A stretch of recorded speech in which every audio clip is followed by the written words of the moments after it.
Hello everyone, my name is Aarti and you're watching HW News. Have you ever heard or seen a bank going out and declare that we will give loan to a company? Especially one that is dealing with one of the worst market crises and whose shares are dwindling every second day for the past 3 weeks. Well, but there is a bank which has decided to do that. One of the biggest public sector bank in the country, Bank of Baroda, has said that it will continue to give loan to Adani group of companies whose shares have been battered since the Hindenburg research report alleging stock manipulation and corporate fraud came out.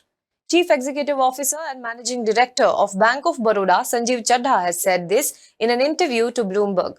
Let's talk about this in today's video, but before that, if you're watching this video on YouTube, please make sure you subscribe to our channel, like this video and comment below it. If you're watching on Facebook, share this video to as many people as possible, and also do not forget to follow our page. Bank of Baroda is willing to lend additional money to Adani Group, including for Dharavi, which is one of the world's largest slum redevelopment project. CEO and MD of the bank, Sanjeev Chadha, however, said that it will extend loans to the conglomerate if it meets the lender's underwriting standards. In an interview to Bloomberg, he said, "You have underwriting standards and you stick to them in good times as well as bad times." His announcement comes at a time when a number of banks have remained hesitant to refinance $500 million bridge loan due next month after the Hindenburg report accusations and free fall in Adani Group shares. Chadha in his interview further said that he is not concerned about the market volatility around Adani stocks. However, during the interview, Chadha also refused to reveal the exposure of Bank of Baroda to Adani Group. Earlier this month, Chadha had said that the Bank of Baroda's exposure to the Adani Group is about a quarter of what is permitted under the central bank's framework. The Adani Group had bid 5,000 crore rupees for the Dharavi slum redevelopment project in December last year. Chadha said that that is the additional loan to Adani Groups over and above the existing exposure of the bank, is subject to an extended due diligence and depends upon concentration limits. Earlier, SBI and LIC too had responded to questions regarding refinancing Adani Group. SBI, which has exposure of 27,000 crore rupees in Adani Group companies, had said that any future financing to Adani's projects would be evaluated on its own merit, whereas LIC too had a similar reply. Now, the Bank of Baroda's decision may, however, come as a relief to Adani Group of companies. Since the Hindenburg report's publication on January 24th, Adani Group's listed firms have lost $120 billion in market value. The latest information leads to many questions. First of all, have you ever heard of a bank openly declaring that it will give loan to a particular company which is facing allegations of corporate fraud and stock manipulation, whose shares are continuously fluctuating for the past 3 weeks? Many shares have also hit a lower circuit. In such a case, if one of the leading public sector banks says it will continue to lend to Adani Group companies, it is bound to raise eyebrows. Earlier, public sector banks also faced questions over doling out loans to Adani Group of companies when private banks have restrained themselves. Now, why is the CEO of the bank openly announcing it in an interview? Is it to indicate that the bank will stand in support of the beleaguered group? Is it really a bank's job to support a company that is in crisis? If so, we also wonder, did the banks come out to extend such loans to Vijay Mallya or Nirav Modi? If not, then what's the special case here? Or is there any pressure?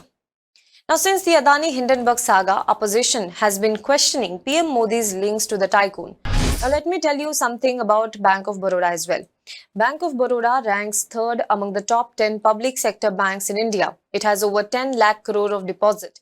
After the merger with Dena Bank and Vijaya Bank few years back, its customer base has grown to 132 million. That means over 10 crore people have their account with Bank of Baroda. Hasmukh Adhia is non-executive chairman of the company. Let me give you a brief background about him as well.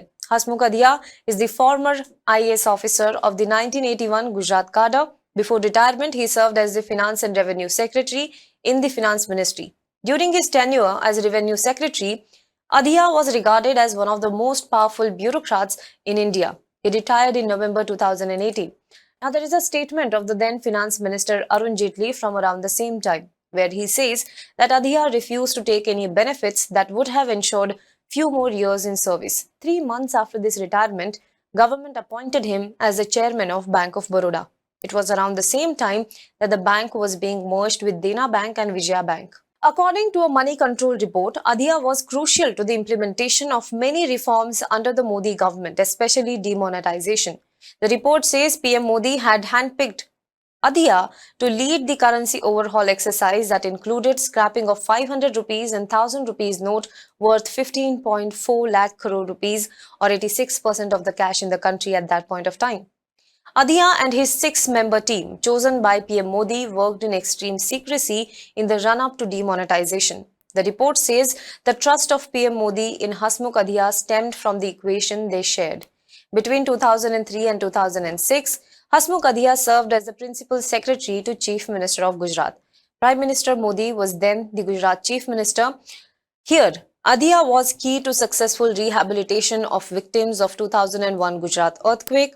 Besides that, he was also crucial to the state's vibrant Gujarat and Investor Summit, which became the hallmark of Modi's Gujarat government and the Gujarat model. Now let's understand what's the role of non-executive chairman. The non-executive chairman provides leadership to the board. He also provides support and advice to the CEO.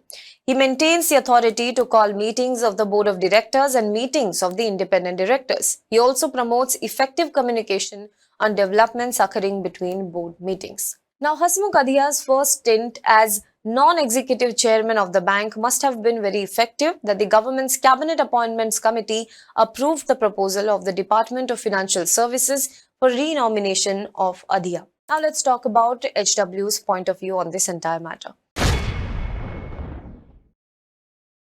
The banks are custodians of public money. Common people put trust in the banks to safeguard their savings. We hope that when the banks take a decision of lending money, it ensures that it is done without fear, favor, and pressure.